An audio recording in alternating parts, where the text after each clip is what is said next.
Hello students, how are you.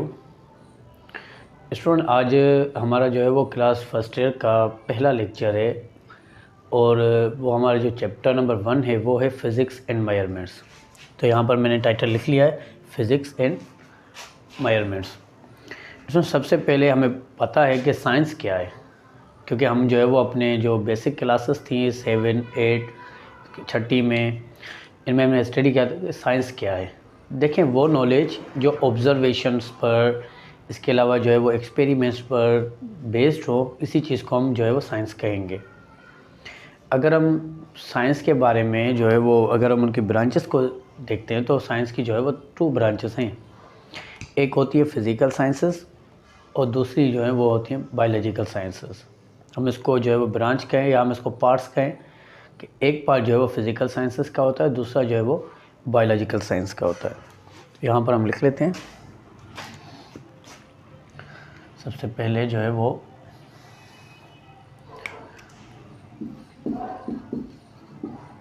Science.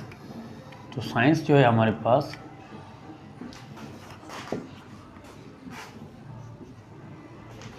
एक होती है बायोलॉजिकल साइंस,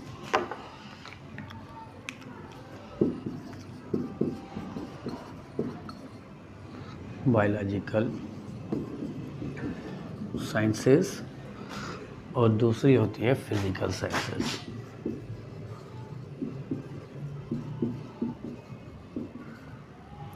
अब अगर हम बायोलॉजिकल साइंसेस की बात करते हैं तो इसमें हम जो है वो लिविंग थिंग्स के बारे में स्टडी करेंगे।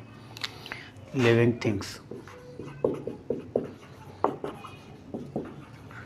वो नॉलेज जो लिविंग थिंग्स के बारे में हो वो हम स्टडी बायोलॉजिकल साइंसेस में करेंगे। अगर हम फिज़िकल साइंसेस की बात करते हैं तो फिज़िकल साइंसेस में हम नॉन लिविंग थिंग्स की बात करेंगे।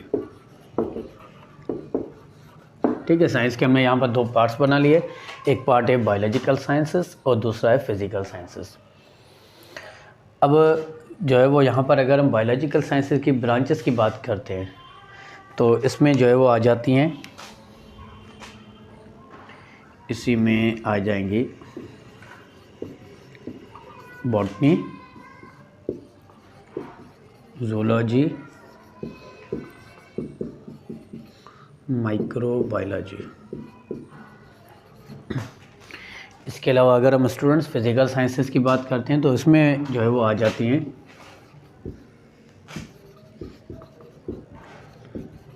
केमिस्ट्री, फिज़िक्स,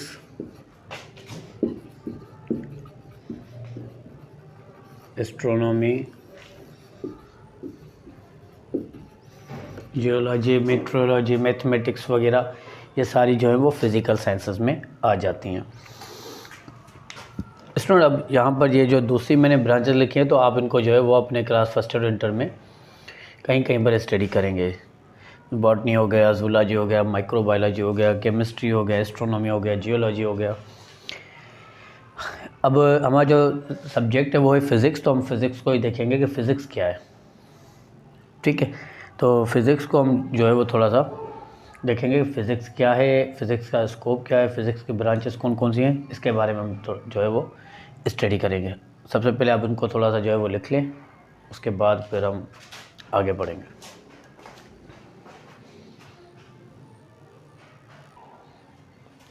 जी स्टूडेंट, ये वाला पोर्शन मैंने लिखा है बायोलॉजिकल साइंसेस और ये वाला जो पोर्शन है ये है फ़िज़िकल साइंसेस। बायोलॉजिकल साइंसेस में हमारे पास कौन कौन सी ब्रांच है, तो सबसे पहले बॉटनी।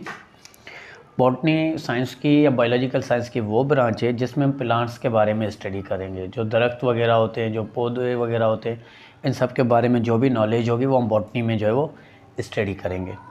इसके अलावा अगर हम एनिमल्स की बात करते हैं तो एनिमल्स की जो स्टडी होगी, क्योंकि वो लिविंग हैं, तो एनिमल्स की जो स्टडी होगी वो हम ज़ूलॉजी में करेंगे। इसके अलावा स्टूडेंट्स, हमारे पास कुछ ऐसे भी जो है वो लिविंग ऑर्गेनिज़म्स होते हैं, लिविंग थिंग्स होती हैं, जिनको हम अपनी नेक्ड आई से नहीं देख सकते। हम उनको अपनी आम आँख से नहीं देख सकते। उनको देखने के लिए हम माइक्रोस्कोप, इन चीज़ों का इस्तेमाल करते हैं। तो वो लिविंग थिंग्स जिनको हम अपनी आम आँख से नहीं देख सकते, उनके बारे में जो भी स्टडी होगी वो हम माइक्रोबायोलॉजी में करेंगे। उसके बाद आ जाते हैं फ़िज़िकल साइंसेस पर। फ़िज़िकल साइंसेस में जो है वो केमिस्ट्री है। केमिस्ट्री में हम जो है वो एटम के बारे में, एटम का स्ट्रक्चर कैसे है, इन सारी चीज़ों के बारे में जो है हम स्टडी करेंगे। इसके अलावा फिज़िक्स है, फिज़िक्स में मैटर, एनर्जी, इनका आपस में जो इंटरेक्शन है उसके बारे में हम जो है वो स्टडी करेंगे। अब हम इसको जो है मज़ीद थोड़ी देर में देखेंगे। इसके अलावा थर्ड वन पर है एस्ट्रोनॉमी। देखें, यहाँ अगर हम इस ज़मीन के गोले से बाहर निकलते हैं तो हमें जो है बहुत ज़्यादा हेवनली बॉडीज़ मिलती हैं। हेवनली मतलब आसमानी बॉडीज़ हमें बहुत ज़्यादा मिलती हैं, लाइक स्टार्स दूसरे हो गए, गैलेक्सीज़ हो गई, इसके अलावा जो है वो प्लैनेट्स वगैरह हो गए। तो उनके बारे में उनकी मालूमात हासिल करने के जो है वो सूरज का डिस्टेंस कितना है, सूरज की रोशनी हमारे पास कितनी देर में पहुंचती है, जुपिटर कितना दूर है, ऐसी और भी बहुत ज़्यादा मालूमात जो है अगर हम लेना चाहें तो उसको हम जो स्टडी करेंगे वो एस्ट्रोनॉमी में करेंगे। इसके अलावा जियोलॉजी है। जो जियो लफ्ज़ की माना ही जो है वो अर्थ है। तो अर्थ के बारे में जो स्टडी होगा, अर्थ पर कौन कौन से जो है हमें स्टोन्स वगैरह मिलते हैं, वो हमें जो फॉसिल फ्यूल्स वगैरह मिलते हैं उन्हें हम जो है वो किस तरीके से स्टडी कर सकते हैं। ठीक है, तो ये सारी जो चीज़ें होगी अर्थ के बारे में हम जियोलॉजी में स्टडी करेंगे। तो आप सबसे पहले इस चीज़ को नोट कर लें, उसके बाद हम आ जाते हैं अपना जो टॉपिक है फ़िज़िक्स उस पर। जल्दी से इसको नोट कर लें।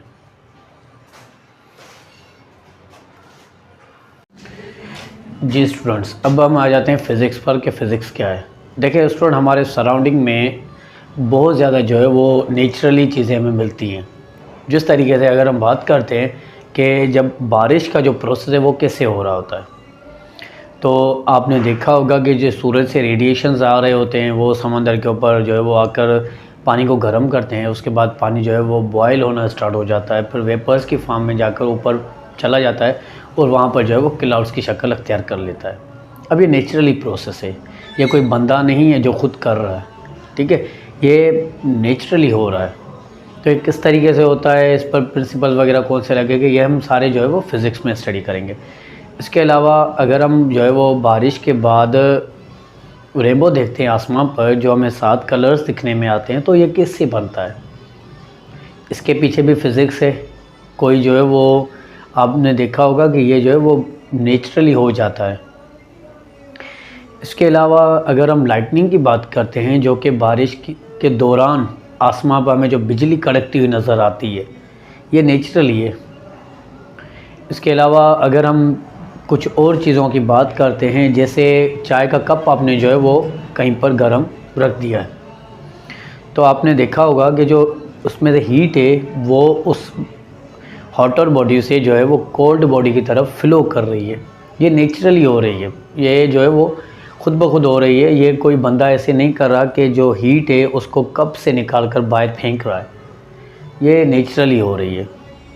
इसके अलावा आपने अक्सर एक चीज़ नोट की होगी, चाहे आप तालाब की बात करें, चाहे आप समंदरों की बात करें, चाहे आप जो है वो किसी भी चीज़ की बात करें, लेक्स की बात करें, ओशंस की बात करें, या अपने घर की छत जो है उसकी बात करें, तो पानी जो होता है वो हमेशा हायर लेवल से लोअर लेवल की तरफ फ़्लो करता है। कभी भी ऐसा नहीं हुआ कि पानी जो है वो लोअर लेवल से हायर लेवल की तरफ खुद ब खुद फ़्लो करे। अगर हम चाहते हैं कि पानी जो है वो लोअर लेवल से हायर लेवल की तरफ फ़्लो करे, तो हमें जो है वो खुद एनर्जी ज़ाया करनी पड़ेगी, खुद एनर्जी देनी पड़ेगी। लेकिन खुद ब खुद जो प्रोसेस होता है, जिसे हम स्पॉन्टेनियस प्रोसेस कहते हैं, वो स्पॉन्टेनियस प्रोसेस में जो पानी होता है वो हमेशा हायर लेवल से लोअर लेवल की तरफ फ़्लो करता है। अब ये सारी चीज़ें जो है ना वो नेचुरली हो रही हैं। अगर हम स्टोन्स की बात करते हैं, जैसे जो है वो लोड स्टोन हो गया, जैसे मैग्नेट कहते हैं, उसमें भी देखें जो है वो अट्रैक्शन या रिपल्शन वाला जो है वो सिस्टम है। ठीक है, वो लोहे जैसी चीज़ों को खुद अट्रैक्ट करता है। इस तरीके से और भी बहुत ज़्यादा जो है वो हमें नेचर में चीज़ें मिलती हैं। सेब हो गया, जब पक जाता है तो खुद ब खुद जो है वो ग्रेविटेशनल फोर्स की वजह से डाउनवर्ड डायरेक्शन में मूव करता है, ऊपर नहीं जाता, नीचे ही मूव करता है। तो ऐसे बहुत ज़्यादा जो है वो चीज़ें हमें अपने इर्द गिर्द मिलती हैं।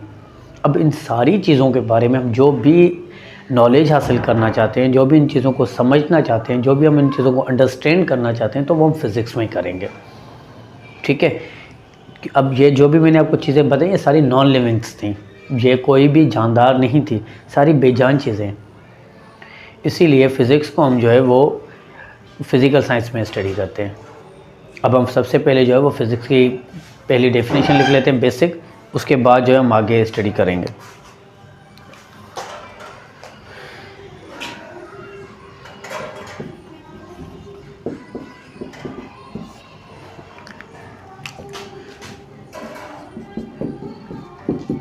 It is the branch of physical science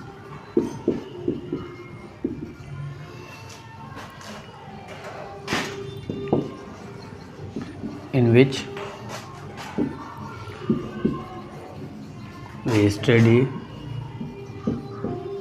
about beauty of nature. ठीक है स्टूडेंट्स, तो ये हमने फिज़िक्स की जो है वो डेफिनेशन लिखी है कि physics is the branch of physical science in which we study about beauty of nature. इसको नोट कर लें थोड़ा सा।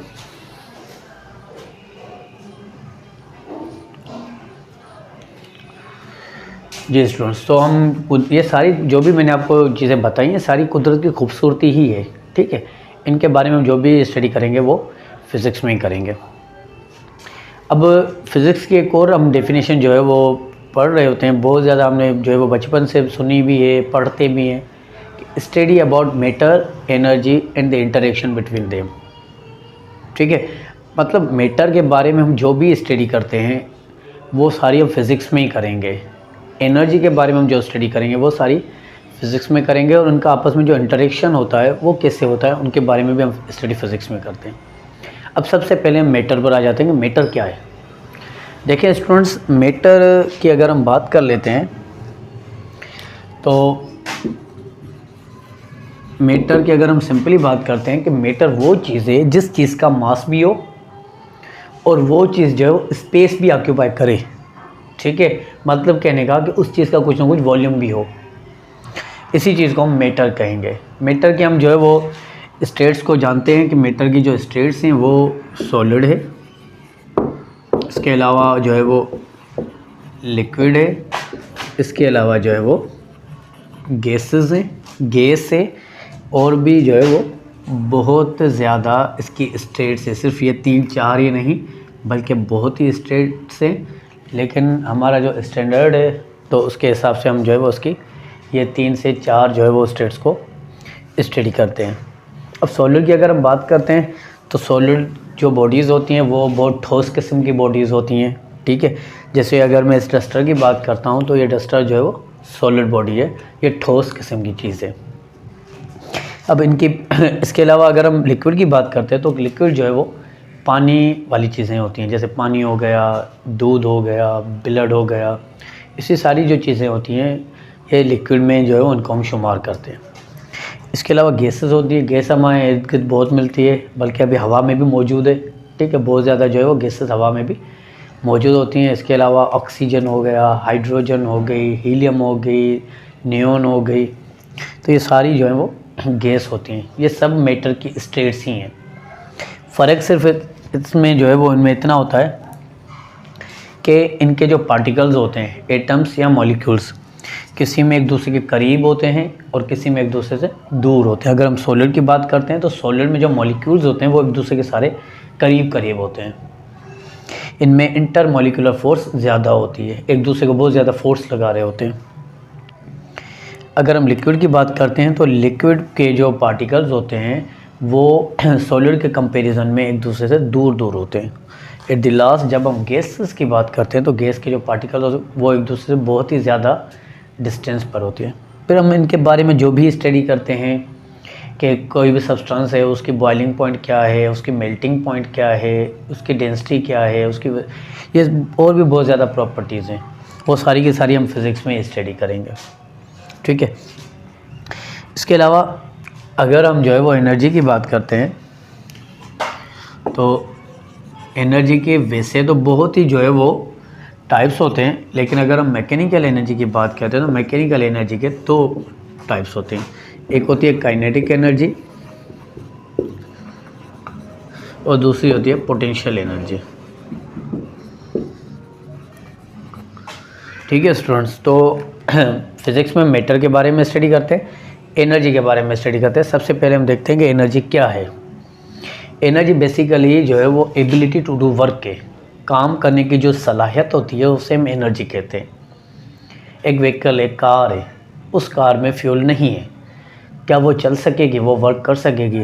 आंसर है नो, वो वर्क नहीं कर सकेगी, क्योंकि आपने उसमें जो है वो एनर्जी नहीं डाली है, आपने उसमें फ्यूल ही नहीं डाला है। जब आप उसमें फ्यूल डालेंगे, उसमें एनर्जी आएगी तो वो काम करने के काबिल हो सकेगी। इसीलिए अगर आपका मोबाइल चार्ज नहीं है तो क्या आप मोबाइल को यूज़ कर सकते हैं, उसे काम ले सकते हैं? आंसर है नो, क्योंकि उसके बाद एनर्जी मौजूद नहीं है तो वो काम आप नहीं कर सकेंगे। एक बंदा है, उसमें ताकत है ही नहीं काम करने की, जब तक वो खाना वगैरह खाता नहीं, दूध वगैरह पीता नहीं, तब तक वो काम करने के एबिल नहीं है। ऐसे जो है वो बेशुमार जो है वो एग्जांपल्स हैं जिसमें हम एनर्जी को डिस्कस कर सकते हैं। तो एनर्जी क्या है? Energy is nothing but it is ability to do work. मैंने आपको बताया कि एनर्जी के बहुत ज़्यादा टाइप्स होते हैं, लेकिन अगर हम मैकेनिकल एनर्जी की बात करते हैं तो मैकेनिकल एनर्जी के दो टाइप्स हैं, एक है काइनेटिक एनर्जी, दूसरी है पोटेंशियल एनर्जी। अब काइनेटिक एनर्जी और पोटेंशियल एनर्जी क्या होती हैं?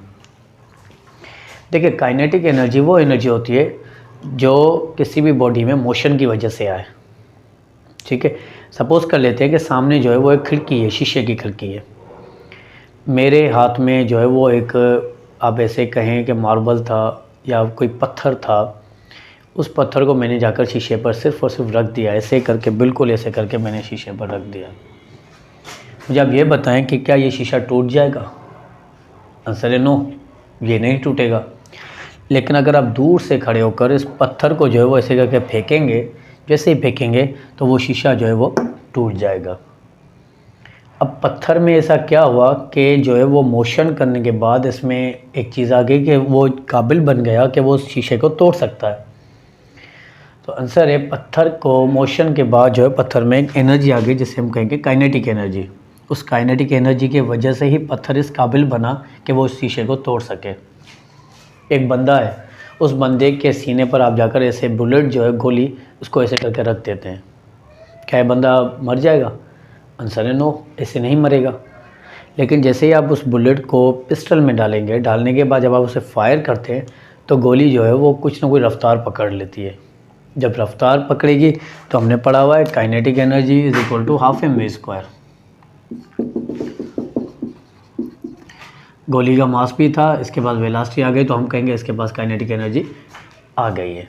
तो इस तरीके से काइनेटिक एनर्जी जो होगी वो एनर्जी होती है जो बॉडी में मोशन की वजह से आती है। ऐसे बहुत ज़्यादा जो है वो काइनेटिक एनर्जी के आप एग्जांपल्स दे सकते हैं।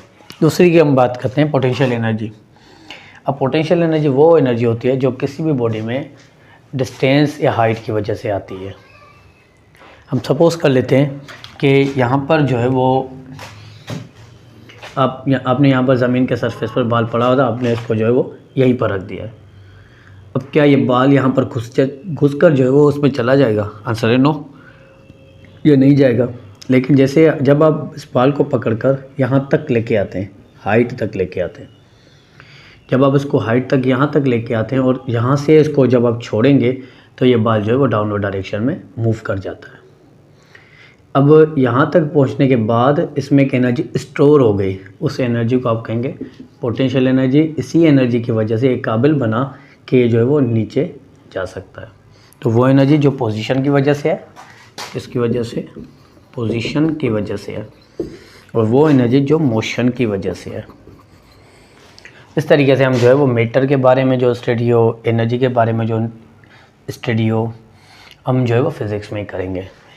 यहाँ पर हम एक वर्ड यूज़ करते हैं कि इंटरेक्शन बिटवीन देम, इन दोनों का आपस में जो इंटरेक्शन बने। सपोज़ कर लेते हैं कि कोयला है, ठीक है, कोयला जो है वो हमने जलाया।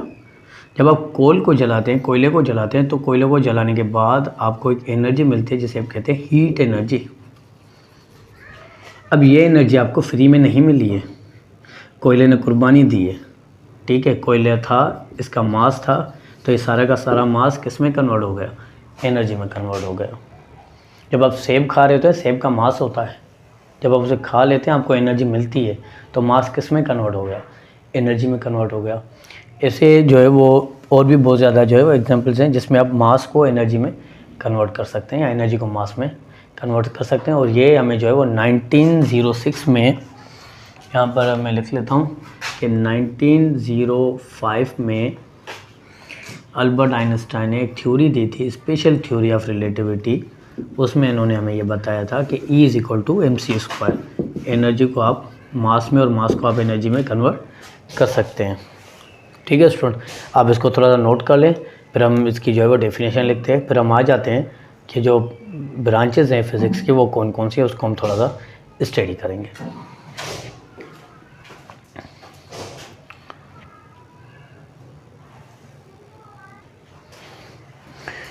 जी स्टूडेंट्स, तो लिख लेते हैं इसकी जो है वो दूसरी डेफिनेशन को।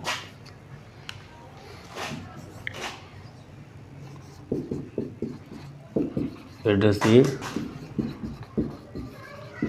branch of physical science in which we study about matter, energy,